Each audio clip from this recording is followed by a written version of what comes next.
আজকে একটু chilli chicken বানাবো। তো চিলি চিকেনের জন্য এখানে নিয়ে নিয়েছি চিকেন। এখানে 1 কিলো চিকেন আছে। তো এখানে আমি ম্যারিনেটের জন্য হলুদ, লবণ, ডিম, একটু ভিনিগার আর বেসন দিয়ে এটা প্রায় 1 ঘন্টা আগে ম্যারিনেট করে রেখেছি। আর এটা চিলি চিকেনের জন্য রয়েছে এখানে ক্যাপসিকাম, পেঁয়াজ, এখানে টমেটো, এখানে একটু আদা কুচি, একটু রসুন কুচি, কাঁচা লঙ্কা।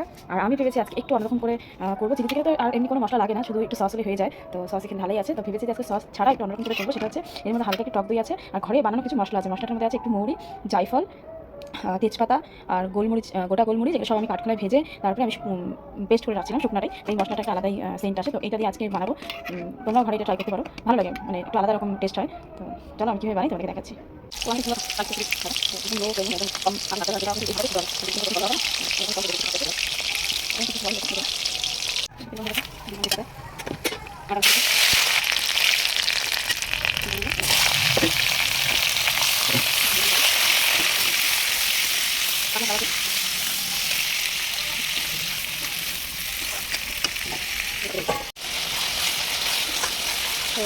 সবগুলো কিছু হয়ে গেছে। এখন আমি মেন মশলা দিয়ে বানিয়ে দিলাম।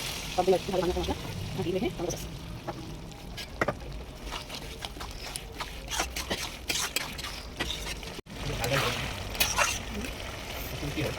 আমি এখন দিব চিকেন ফ্রাই করে রেখেছিলাম। তো ফাইনালি আমার রেডি তো চিলি চিকেন। তো আজকে আমি যে চিলি চিকেনটা বানালাম সেভাবে তোমরা একটু বানিয়ে খেও, দারুণ লাগবে আমি বলে দিচ্ছি। এইভাবে একটু চিলি চিকেন আর ফ্রাইড রাইস বানিয়ে খাবে বাড়িতে, দারুণ লাগবে। একটু অন্যরকম মশলা, ঘরোয়া মশলা। তো কেমন লাগলো আমার রেসিপিটা তোমরা সবাই জানিও। Thank you.